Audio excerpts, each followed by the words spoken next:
My name is Cassidy Moore. I'm 29 and I teach art at a public high school in Portland. I love what I do, the way colors can unravel a person's emotions, the quiet joy of sketching alone in my tiny apartment after class. I've never belonged to the world of wealth. And honestly, before I met David Monroe, I never thought I would. David, 31, works in finance at his family's real estate firm, is the textbook definition of clean cut, put together, likable, the kind of guy who makes everyone around him feel safe. We met at an art show my students hosted. He was there looking for investments. I was there for my kids. Total opposites. Maybe that's why we clicked. He proposed a year and a half later, on the misty shore of Cannon Beach. I said yes through tears, not because I was surprised, but because I'd imagined that moment so many times. What I didn't imagine was that saying yes would mark the beginning of a slow, suffocating realization that I didn't belong. David's family lives in West Hills, the kind of upscale Portland neighborhood where lawns are trimmed like golf courses. Fences are pristine white, and even the neighbors wear blazers to take out the trash. The first time I visited was for Thanksgiving. His mother, Linda Monroe, opened the door with a smile perfectly tailored for a rich matriarch, warm, measured, and firmly in control. She shook my hand so lightly I thought I might leave a smudge. Cassidy, right. You teach art. At a public school, she asked as she poured me a glass of white wine. There are some decent private schools in Portland, I've heard, but I'm sure public schools have their own merits. That last part was punctuated by a slight nod, just enough to make it clear it wasn't a compliment. During dinner, I was politely interrogated by various relatives. Everyone spoke kindly, but their eyes kept scanning me like I was a resume with too many gaps. One aunt whispered behind me, "She seems genuine," to which someone replied, "Yeah, genuine, but no foundation." I could handle the looks. But Ellie David's younger sister was something else entirely. She was icy beautiful, always in the newest designer scent, lips painted with a deep terracotta shade, hair straight to her waist like she'd stepped out of a luxury ad. The first time she met me, she said, "Oh, those boots are a real visual statement," then turned to David with a grin. "You've always had such distinct taste." I almost laughed but held it in. I used to be the kind of girl who clapped back instantly. But for David's sake, for peace, I swallowed it. Is that what love demands? That we endure? A month before the wedding, Ellie reached out and offered to throw me a bachelorette party. Vegas, penthouse suite, top shelf champagne, sexy games. She chirped with excitement. I declined gently. "Thanks, but I'd rather just have dinner with my close friends." Ellie tilted her head, smiling. So Portland. It was just 5 syllables, but they sliced. I told my best friend Jess that I wasn't sure how much longer I could take the subtle digs and micro judgments. She asked me straight up, "Did David choose you because he loves you, or because you won't rock the family boat?" I had no answer, just silence. That night, I went to get some water and walked past David's home office, the place he usually FaceTimed his family from. The door was cracked open. I almost kept walking, but I heard Ellie's voice. "Go ahead and marry her," she said, "but don't be surprised when it's not what you think." David's voice came next, softer. "Tired. Ellie, please." I stepped back, my heart racing. A moment later, he ended the call and walked out with a smile, like nothing had happened. I didn't ask. I wasn't sure I wanted the answer, but something inside me cracked. I started noticing things. Texts, glances, subtle tension between him and Ellie. Something was off. I told myself I was just being paranoid. Bridal jitters, nothing more. Until the email came. An email confirming the changes to my wedding dress design, something I'd never requested. That's when I knew. This wasn't about clashing personalities anymore, and this was war. That morning, I was in the middle of class when my phone buzzed in my pocket. A text from the bridal shop, Cassidy. "We've completed the design adjustments as requested. You're scheduled for a fitting tomorrow afternoon? I froze, paintbrush still in hand. My students were halfway through painting a still life of sunflowers. I read the message again and again. Adjustments I hadn't asked for any changes. After school, I drove straight to the White Swan Bridal, the boutique where I'd ordered my dream dress 4 months ago. A mermaid silhouette in Italian silk, plunging V neckline, sheer lace sleeves like whispers of smoke. Elegant, sensual, unapologetically me. When I walked in, Maddie, one of the assistants, greeted me with a bright smile. Hi, Ms. Moore. Your new version is ready. We've added puff sleeves as requested and raised the neckline by 2 inches. I stopped breathing. Requested? By who? She blinked, puzzled, then pulled up an iPad.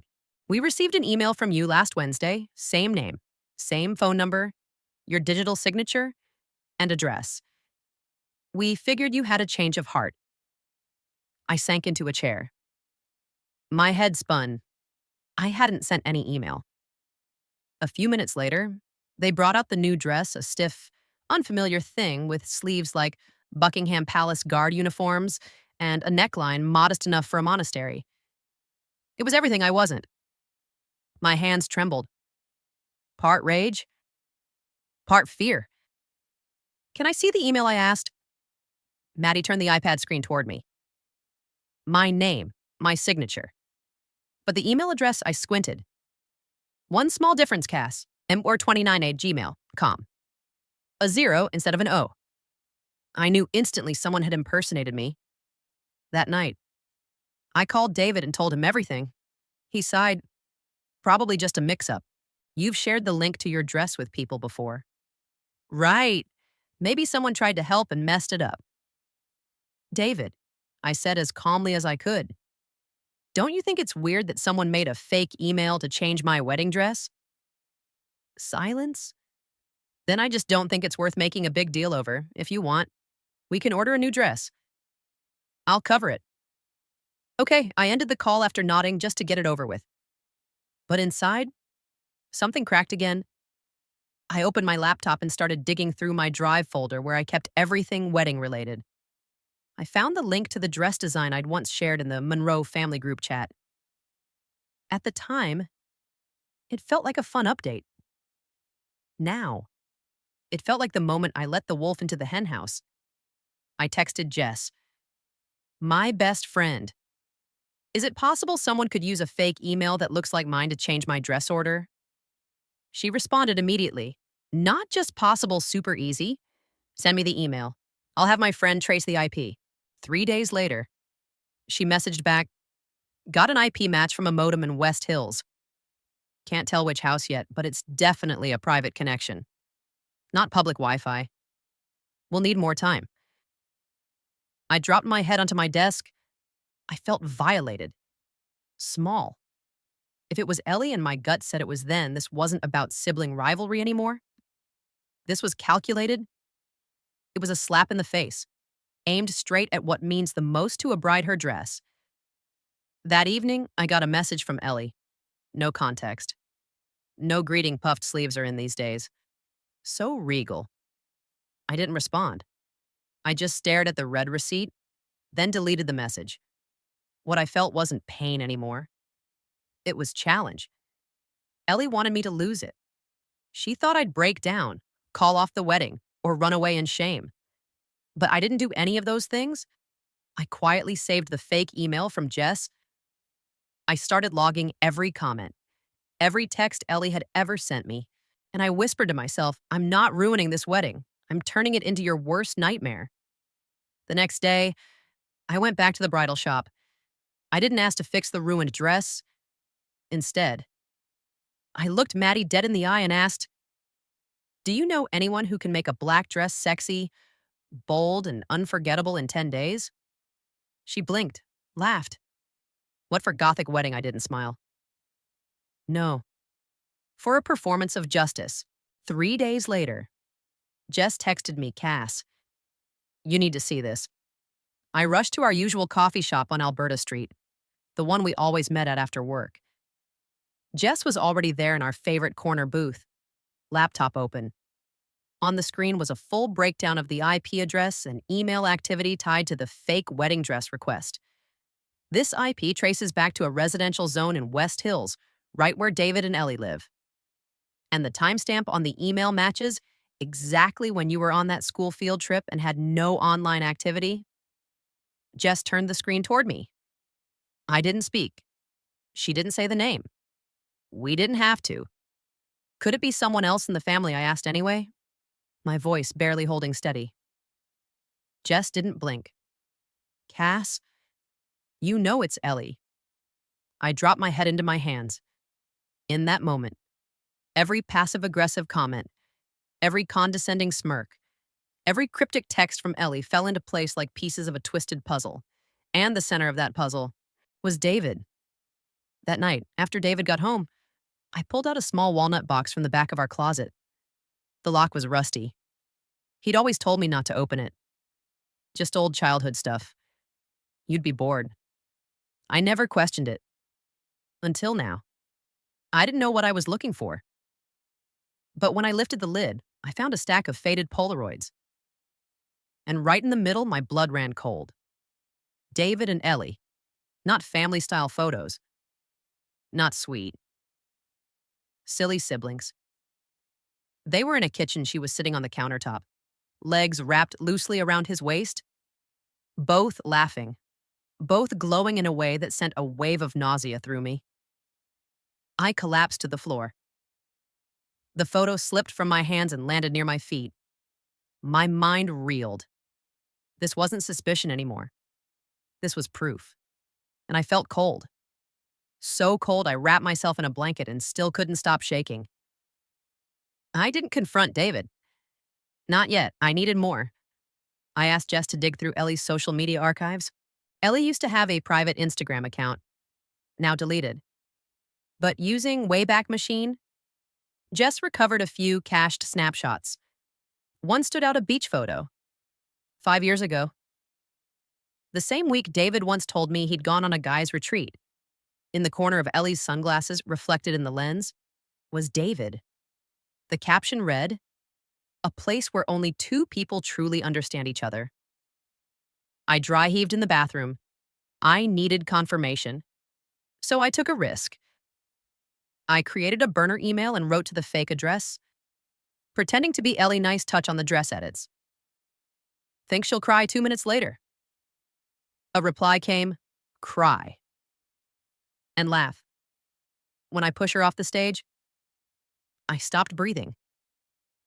That phrase, push someone off the stage, Ellie had used it before. It was how she bragged about getting a girl kicked off the cheer squad in 10th grade. No one else would say it like that. I screenshotted the message and sent it to Jess. Is this enough, I asked. She replied, way more than enough. And then I remembered the FaceTime call that started it all. Ellie's voice. Go ahead and marry her. Just don't be surprised when it's not what you think. That wasn't a threat. It was a promise. I replayed a recording I'd saved from a month ago, when Ellie joined us at the bakery to taste test cakes. She'd leaned over the counter and told the clerk David used to love strawberry vanilla back before he knew what a real woman tasted like. Then she looked at me and gave a lazy smile. Back then, I thought she was being nasty. Now, I knew she was staking a claim. Still, I said nothing to David. I needed to see what he would do. Would he stay silent? Would he admit to the past, if not worse? The present. That night, I sat in our bedroom, photo in hand. I slipped it into an envelope and wrote on the front, "Do you remember this? I didn't give it to him." I just kept it close like a hot coal burning in my palm. Then I started building a list, things Ellie had said. The altered dress email, old photographs, the messages Instagram archives, the reply from the fake account. I printed everything and placed it in a clean, labeled folder. At the top, I wrote one word in bold evidence. Not to take to a lawyer, not to file a police report, but to prepare for a public reckoning timed perfectly for the moment Ellie thought she had won. Ellie had one fatal flaw: hubris. She believed she was smarter than me, prettier than me, and most importantly, that I was too weak to ever fight back. That was the biggest mistake she ever made. I didn't need anyone else to pull this off, just Jess as my silent witness. The only thing I needed was for Ellie to keep thinking I was clueless, that I was still panicking about the wedding dress disaster. More than anything, I needed her to speak her own truth out loud. I sent Ellie a message, soft and sweet. I'm really spiraling about the dress situation. Can we meet up? Meet up? You've always been great with decor and crisis stuff. I need your advice. Less than 10 minutes later, she replied with a tilted head emoji. Of course, sis. I'll bring some matcha latte like you liked last time. I was already at Moonlight Cafe by 5:30 p. Seated in the front lounge, the golden hour sunlight slanted through the windows, casting a glow on Ellie's face as she walked in, looking like she'd stepped off a fashion magazine cover. White blazer, suede pencil skirt, beige stilettos, way too overdressed for coffee with her future sister-in-law. She wasn't here to comfort me. She was here to bask in victory. Poor you, Ellie began, sliding my latte toward me. When you called, I thought it was something serious. Thank goodness it's just the dress. I looked her straight in the eyes. Honestly, I don't know what went wrong. I've been losing sleep. There were moments I wondered if someone tampered with it, but maybe I'm just overthinking. She sipped her drink, raising a brow. You think someone sabotaged you, she said, barely suppressing a smirk. I don't know, I whispered. Lately, I felt like things are just slipping out of my control. Sometimes I wonder if maybe I'm just not the right fit for David's family. Something flickered in her eyes. Triumph. Cassidy, she cooed, voice dripping in mock sympathy. You know, not everything is made for everyone. Some dresses, no matter how beautiful, just don't suit the body. And forcing it only makes you look ridiculous. I gripped my cup tighter, but she still hadn't said it. So I leaned in, like I was sharing a secret. I once heard a rumor that you and David used to be very close. She burst out laughing, sharp and performative. Oh, sweetie, you're being so sensitive. David and I are just soul siblings. That's all. Then why? I said gently. Did you tell him that if he married me, things wouldn't go how he expected? Her throat caught just for a second. Then she smiled. You were eavesdropping. Just happened to overhear. I shrugged. Ellie leaned back. You want the truth, she whispered, eyes gleaming like a predator. I nodded. She leaned in close, her breath hot with glee. David loved me deeply, but our mother didn't allow it. But the family couldn't accept that kind of closeness, so he had to choose. And you were the easier option. She smiled like she'd just won something. And the dress, I asked quietly?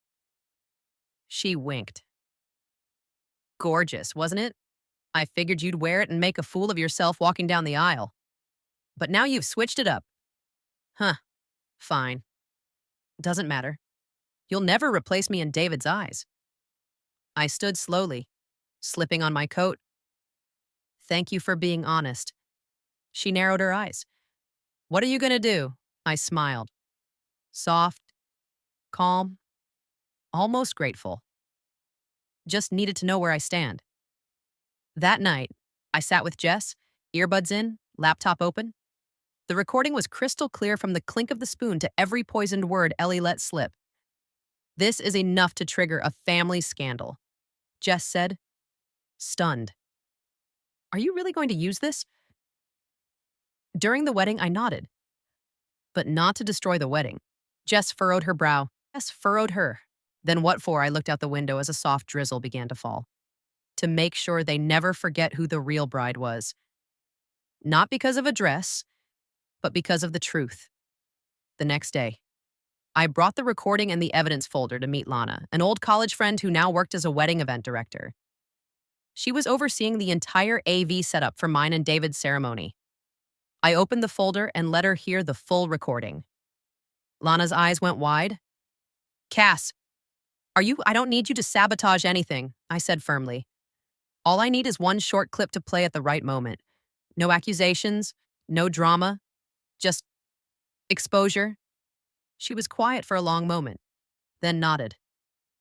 Okay, but make sure you're strong enough to stand when the whole room goes quiet. I smiled. I'm not standing to marry anyone. Lana. I'm standing to declare that I, Cassidy Moore, do not belong to silence. I stepped out of the car at exactly 3:15 p. Ahem. In front of the Blakemore estate, the elegant, old-world villa in West Hills that David and I had picked 3 months ago for the wedding. Gray slate roof, red carpet trailing down from the stone steps to the glass-paneled entrance. I didn't arrive in a white limousine like every other bride. I came in my own car, a vintage Mustang. Wine red, repainted by my own hands last year. My black glittered heels clicked against the stone walkway. A summer breeze stirred through my hair, and beneath the thin white silk cloak draped over my shoulders was the black dress, not just any black, a smoky metallic black, liquid satin that kissed the skin like midnight. The gown clung tight to my body, slit high on the left thigh, backless down to the small of my spine. The neckline dipped deep, framed by a trail of smoke-colored gems curling like a fiery choker over my collarbone. Behind me trailed a feathered train, soft velvet black plumes fanning out like the tail of a phoenix with every step I took. I wasn't wearing a wedding dress. I was wearing a declaration. The grand doors swung open. Every head turned. And then silence. Not a clap, not a whisper. Just stunned eyes and mouths caught mid-conversation. One woman murmured, almost choking, Is she wearing black?" I smiled, lips painted a bold burgundy, and walked down the aisle like it was a runway carved through centuries of expectation. Each step cut through lace-white fantasies and champagne-colored delusions. To my left, Linda Monroe, David's mother, staring at me like she'd seen a ghost in stilettos. Ellie clenched her champagne flute, her lips twitching. David stood up front, tie crooked. His gaze locked on me with the expression of a man who just realized he misread the entire script. I didn't look at him for long. I looked toward Lana, stationed discreetly beside the tech booth. She gave a tiny nod. The officiant cleared his throat, attempting to reset the tone. We are gathered here today to witness the union of Cassidy and David." I raised a hand. "Excuse me.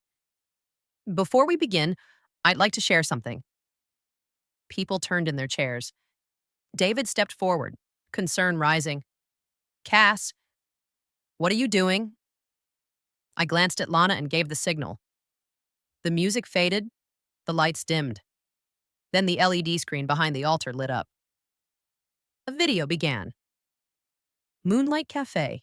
The moment captured in perfect audio clarity. David loved me. Truly. But his mother wouldn't allow it. "You were the easier option. That dress, I figured you'd wear it and look like a joke walking down the aisle." A sharp gasp came from somewhere in the third row. Ellie's face turned to ash. Linda whipped her head toward her daughter, lips pressed so tight they disappeared. David threw his hand in the air, panicking. "Cassidy, where did you get this?" I turned slowly to him, voice steady, "From the truth, and from your sister." No one moved. No one spoke. I stepped up to the mic like it was the finale of a 2-year one-woman show. Today, I didn't come here to marry David.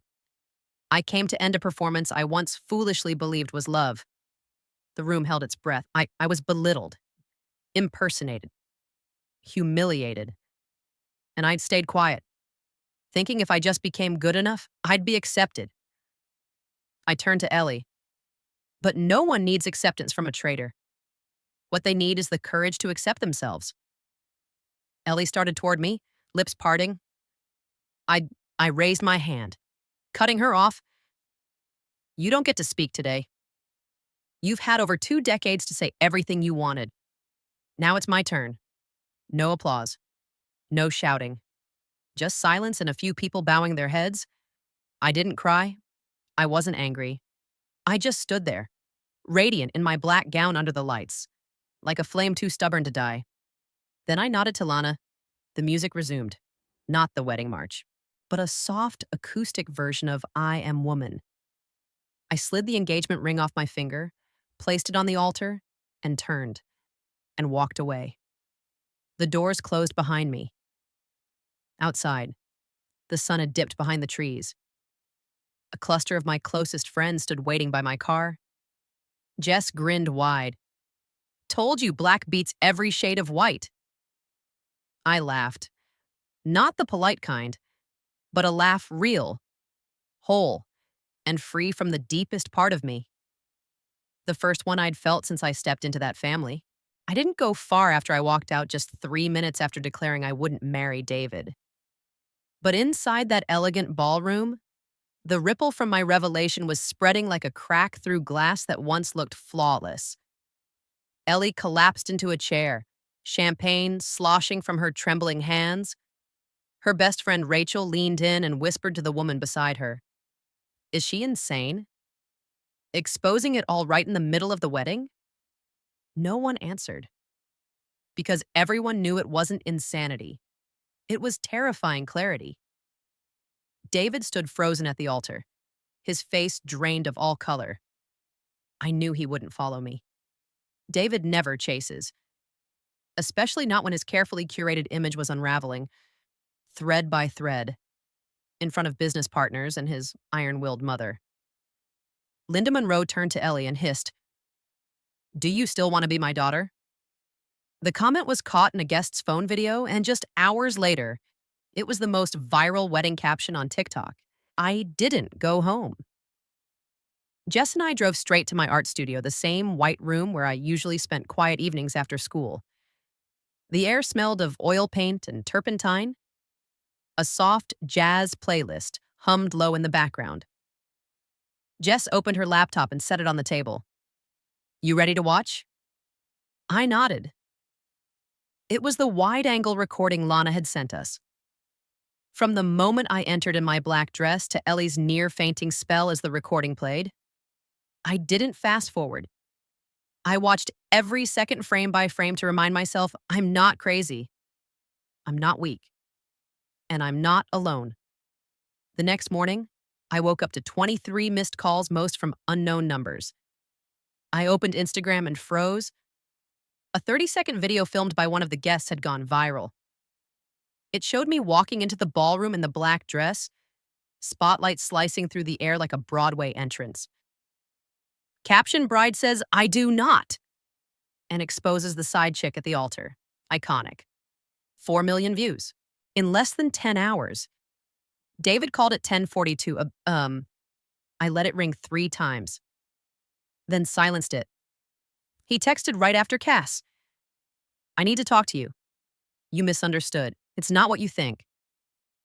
I didn't reply. 2 hours later, another message. "What do you want?"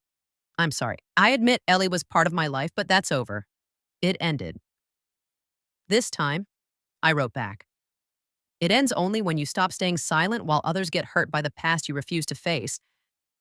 I didn't need an apology. I needed him to finally acknowledge what he spent years avoiding. That afternoon, Lana texted me, "Cass, a few local outlets want to interview you. Your story's spreading fast. Want me to handle it?" I told her no. Let it live on its own. I had no intention of turning my personal wreckage into a media circus, but I wouldn't stop the truth from echoing either. Later that day, Ellie sent me an email, nearly a full page, no apologies, just a confessional. I was there for David during the worst years of his life. We weren't allowed to love each other, but no one could stop the feelings. I don't hate you because you're less than me. I hate you because you got something I never will. I reread the last line. You got something I never will. She wasn't talking about love. She meant visibility. the chance to be chosen publicly, openly, without shame. And I understood then Ellie had never truly hated me for being better. She hated me for stepping into the light while she'd been buried in the shadows of the Monroe family honor. She hated me for becoming what she was never allowed to be. That night, I didn't cry. I didn't regret anything. I sat alone in the studio, opened a can of black paint, and began working on a canvas I'd never had the courage to touch before. A woman in a black dress, standing in a stream of golden light, unafraid, unbroken, and unmoved. Not a bride, but a survivor of a war waged on her worth. 3 days after the canceled wedding, I received a package by express mail. Inside was the wedding ring, the one I had left on the altar now resting in a black velvet box, along with a handwritten note from David. I hope you keep this, not as a reminder of a failed wedding, but as a tribute to a woman who did what I never had the courage to do. I hope one day you'll forgive me. I placed the ring on my bookshelf, right between the novels I used to teach my students stories about bravery, not to keep it as a memento, but to remind myself love is not enough. It never is, without respect. That Friday night, I hosted a small gathering at my studio, no neon lights, no DJ, no white dress, just a few close friends, a few glasses of Prosecco, and a simple cake with one message piped in soft script to the woman who chose herself. Jess stood first, raising her glass. We're here today to celebrate something rare, a woman who didn't just escape a lie, but turned the truth into power.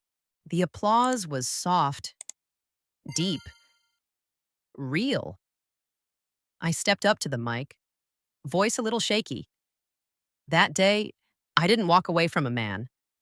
I walked away from a version of myself, the one who stayed quiet, who bowed her head, thinking she wasn't enough. I don't need to wear white to be a bride. I don't need anyone placing a ring on my finger to know I'm worthy. I chose myself, and I'll keep choosing her. After the speech, Jess pulled me out to the balcony, where strings of warm yellow lights crisscrossed above us like constellations over a summer night. You know, she grinned. Everyone thought you'd disappear after that wedding. No one expected a post-breakup bachelorette party. I took a sip of Prosecco, watching the lights twinkle in my glass. That's because they don't understand yet sometimes. Single is the biggest win of all. A week later, the video Bride in Black Exposes Cheating at the Altar hit 11 million views. I received over 500 messages from women I'd never met. Thank you. I was about to marry someone I didn't trust. Because of you. I knew I had to stop. You lived the moment I never had the courage to. I couldn't reply to them all, but I read every single word, and I sketched each story into my notebook images of women in black dresses, heads held high, surrounded by crowds that refused to look up. Ellie vanished from social media after the wedding, but a week later, she surfaced on a podcast, claiming the whole thing was misrepresented by the media and that it was just a private misunderstanding blown out of proportion. I didn't respond. I didn't need to. Because cameras don't lie. 1 month later, I launched an art class specifically for women who had survived heartbreak. 12 women showed up to the first session. They sat in a sunlit room, brushes in hand, lips pressed tight as they painted pain they couldn't name. I opened the class with just one line. We're not here to recreate the past. We're here to paint new versions of ourselves. I didn't become a symbol. I didn't want to be a role model. I just wanted to live honestly. And that day, during a break, one woman nearly 20 years older than me turned to ask, "Do you regret it?" Walking away from him, in front of everyone, I smiled. Softly, "No," I said. "I just wish I had chosen myself sooner." And that's the truth. I didn't wear white. I didn't go on a honeymoon. I didn't take the Monroe name. I didn't become someone's wife. But for the first time in years, I became myself.